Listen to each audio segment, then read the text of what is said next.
Hello friends, स्वागत है आपका अपने यूट्यूब चैनल भाव की बात पर। और आज हम आपको बताने जा रहे हैं एक ऐसी सत्य घटना जिसे सुनकर आप चौंक जाएंगे। ये सत्य घटना है यूपी के उधम सिंह जिले के टिपनिया गांव की। टिपनिया गांव में एक मुस्लिम परिवार रहता था। उस मुस्लिम परिवार में रूबीना शेख नाम की एक लड़की रहती थी। रूबीना शेख पढ़ाई में काफ़ी होशियार थी। उसी के साथ साथ वो दिखने के लिए भी उतनी ही सुंदर थी। जब रूबीना शेख की पढ़ाई पूरी हो जाती है तो रूबीना शेख के माता पिता उसकी शादी करने का फैसला करते हैं। और उसी सिलसिले में वो अपने कई रिश्तेदारों को बोलते हैं कि अगर रूबीना लायक कोई अच्छा लड़का रहे तो हमें ज़रूर बताना। ऐसे कुछ दिन बीत जाते हैं और रूबीना के लिए पास ही के गांव से एक रिश्ता आता है। जिस शख्स से रूबीना की मंगनी तय होती है उस शख्स का नाम रहता है इम्तियाज़ अली। इम्तियाज़ अली और रूबीना शेख की मंगनी हो जाती है और शादी की तारीख रखी जाती है 5 दिसंबर 2022। देखते ही देखते 5 दिसंबर 2022 आ जाती है और रूबीना शेख की शादी हो जाती है। शादी की सारी रस्में पूरी की जाती है। रूबीना शेख के माता पिता अपने हैसियत के अनुसार रूबीना शेख को हर एक को चीज़ देते हैं जो एक लड़की को ज़रूरी होती है।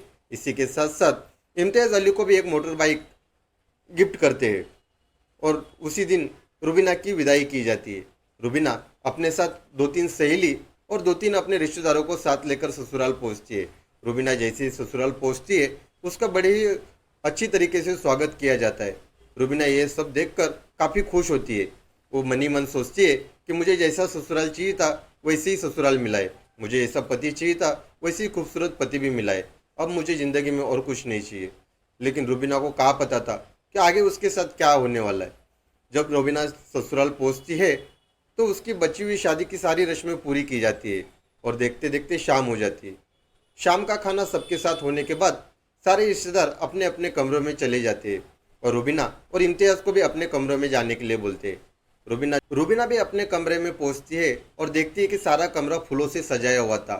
उसके बेड पर भी फूल बिछाए हुए थे। जैसे वो देखती थी फिल्मों में या उसकी सहेलियाँ बताती, लगभग सब उसी तरीके से हुआ था। रूबीना अपने पति यानी इम्तियाज़ का इंतज़ार करती है। थोड़े ही टाइम में इम्तियाज़ भी कमरे में आ जाता है और रूबीना के बाजू में आके बैठता है। दिन भर के हालचाल पूछते और रूबीना उसके बाद चाहती थी कि इम्तियाज़ उससे प्यार से बात करे। लेकिन इम्तियाज़ बोलता है कि मैं काफ़ी थका हुआ हूँ और मैं सोने जा रहा हूँ और तुम भी सो जाओ। ये सुनकर रूबीना चौंक जाती है कि इम्तियाज़ ऐसा कैसा कर सकता है। हमारी आज ही शादी हुई है, हमें बहुत सारी बातें करनी है, एक दूसरे को जानना है, लेकिन इसको नींद आ रही है। लेकिन रूबीना एक तरफ से ये भी सोचती है कि हो सकता है उसकी तबीयत खराब हो। ये सोचकर रूबीना भी सो जाती है। जब दूसरे दिन का सवेरा होता है तो रूबीना उठ जाती है। सास ससुर को चाय बनाकर दे देती है। रूबीना की सहेली पूछती है कि क्या हुआ, बहुत जल्दी उठ गई, रात में जल्दी सो गई थी क्या? तो रूबीना कुछ भी जवाब नहीं देती। रूबीना बस हंसकर बातों को टाल देती। दोपहर का भी खाना सबके साथ में हो जाता है, लेकिन रूबीना इसके बारे में कुछ भी नहीं बताती जो कल रात में हुआ था। रूबीना सोचती है कि हो सकता है उसकी सच्ची में तबीयत खराब हो। देखते देखते शाम हो जाती है। शाम का खाना होने के बाद रूबीना अपने कमरे में पहुंचती है और इम्तियाज़ का इंतज़ार करती है। इम्तियाज़ भी कमरे में आ जाता है। रूबीना को यहाँ वहाँ के बातें करके वो बोलता है कि चलो सो जाते हैं, काफ़ी टाइम हुआ। लेकिन रूबीना को आज भी समझ में नहीं आ रहा था। कल तो बोल रहा था कि मैं थका हुआ हूँ, लेकिन आज क्या हुआ? आज तो पूरा दिन घर पे था, पूरा दिन आराम किया। रूबीना परेशान हो जाती है, लेकिन इम्तियाज़ उससे गुड नाइट बोल के सो जाता है। रूबीना परेशान हो जाती है, लेकिन वो कर भी क्या सकती थी। ये रूबीना भी सोचते सोचते सो जाती है। जब सवेरा होता है तो रूबीना उठ जाती है और नहा धोकर किचन जाके अपने सास ससुर को चाय बनाकर देती है। रूबीना काफ़ी मायूस थी। हो सकता है उसके सास ससुर उसको नोटिस कर रहे थे, लेकिन रूबीना भी बताने के लिए शर्मा रही थी। ऐसे करते करते दोपहर हो जाती है और रूबीना के पिता उसको लेने के लिए आ जाते हैं। रूबीना अपनी सहेली के साथ अपने घर पहुंचती है। जैसे ही घर पहुंचती है तो रूबीना की माता उससे पूछती है कि तुम्हारे सास ससुर कैसे है, तुम्हारे पति कैसे है? रूबीना कुछ भी बताती नहीं है, बस सब कुछ ठीक है ये बताकर बात को टाल देती है। ऐसे 2-3 दिन बीत जाते हैं और रूबीना के ससुर रूबीना को लेने के लिए आते हैं। लेकिन रूबीना इस बार सोच कर जाती है कि आज मैं अपने पति से ज़रूर पूछूंगी आखिर क्यों मेरे से दूरियां बना रहे। रूबीना अपने ससुराल पहुंचती है। शाम का खाना होता है और रूबीना फिर अपने कमरे में पहुंचती है। जैसे अपने कमरे में पहुंचती है तो रूबीना इम्तियाज़ का इंतज़ार करती है। थोड़े टाइम के बाद इम्तियाज़ कमरे में आ जाता है। रूबीना के बारे में यहाँ वहाँ की बातें कर कर वो बात को टालना चाहता था, पर रूबीना आज सोच कर आई थी कि मैं आज इम्तियाज़ से सीधा सीधा पूछ लूँगी कि क्यों मेरे से दूरियां बना रहे हो। जैसे इम्तियाज़ कमरे में आ जाता है तो रुबीना पूछती है, क्या मैं तुम्हें पसंद नहीं? क्या तुमने मेरे से ज़बरदस्ती शादी की है? क्या तुम इस शादी से खुश नहीं हो? क्या तुम्हारी लाइफ में और कोई लड़की है?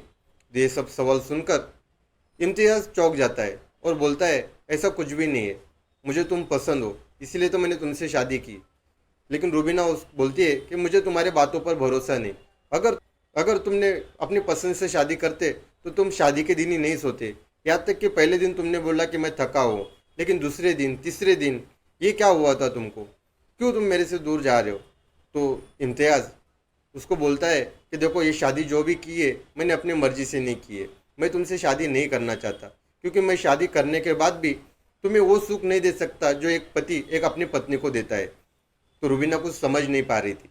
रुबीना पूछती है कि सीधा सीधा बताओ, आखिर बात क्या है? तो इम्तियाज़ उसको बोलता है कि तुमने जिससे शादी की वो एक मर्द नहीं बल्कि मैं एक किन्नर हूँ।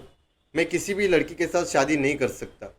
रुबीना ये सुनकर चौंक जाती है और उसके पैरों तले से ज़मीन खिसक जाती है। वो समझ नहीं पाती कि उसके साथ क्या हो रहा है। लेकिन इम्तियाज़ बोलता है कि मैं तुमसे शादी नहीं करना चाहता था, पर मेरे मम्मी पापा की जिद की वजह से मैंने तुमसे शादी की है। मैं एक किन्नर हूँ। रुबीना समझ नहीं पाती कि मैं क्या करूँ। वो बोलती है कि नहीं इम्तियाज़, तुम दिखने के लिए इतने अच्छे हो, तुम्हारा स्वभाव इतना अच्छा है, तुम ऐसे मेरे से मस्ती कर रहे हो ना? तो इम्तियाज़ बोलता है, नहीं, मैं तुमसे मस्ती नहीं कर रहा हूँ। तो रुबीना बोलती है, अगर तुम किन्नर हो तो सबूत दिखाओ कि तुम किन्नर हो। तो रुबीना के कहने पे इम्तियाज़ अपने कपड़े उतारता है और रुबीना को अपना प्राइवेट पार्ट दिखाता है। जब रुबीना उसका प्राइवेट पार्ट देखती है तो वो देखकर चौंक जाती है। उसके साथ इतना बड़ा धोखा कैसे कोई कर सकता है, वो समझ नहीं पाती। लेकिन अब रुबीना कर भी क्या सकती थी। वो चुपचाप उस रात को सो जाती है और सवेरे होते ही अपने पिता को कॉल करके वो बुला लेती है। रुबीना अपने पिता के साथ अपने घर चली जाती है और ये सारी घटना अपनी माता और पिता को बताती है। उसके माता पिता भी सर पकड़ कर रोने लगते हैं कि हमारी इतनी खूबसूरत बच्ची है और उसके साथ ये क्या हुआ, हमारे साथ इतना बड़ा धोखा कैसे हुआ। लेकिन वो अपनी बेटी को इंसाफ दिलाने के लिए सीधा पुलिस स्टेशन पहुंचते हैं और उनके खिलाफ एक एफआईआर दर्ज करवाते हैं। ये मामला कोर्ट तक चला जाता है। कोर्ट में भी रुबीना को इंसाफ मिलता है। रुबीना की शादी में जितना खर्चा हुआ था, ये सारा खर्चा रुबीना के पति और उसके सास ससुर से वसूला जाता है। उसके बाद उनको 3 महीने की सजा तक हो जाती है। दोस्तों, रुबीना के साथ जो भी हुआ गलत हुआ। अगर रुबीना के माता पिता थोड़े सतर्क रहते और इम्तियाज़ के बारे में थोड़ी जानकारी निकाल लेते तो रुबीना के साथ ये सब नहीं होता। अब ऐसी घटना दोबारा ना हो, इसके लिए हमें सतर्क रहना बहुत ज़रूरी है। चलिए मिलते हैं दोस्तों आपको नई कहानी के साथ, एक सत्य घटना के साथ। तब तक के लिए अपना ख्याल रखिए। जय हिंद।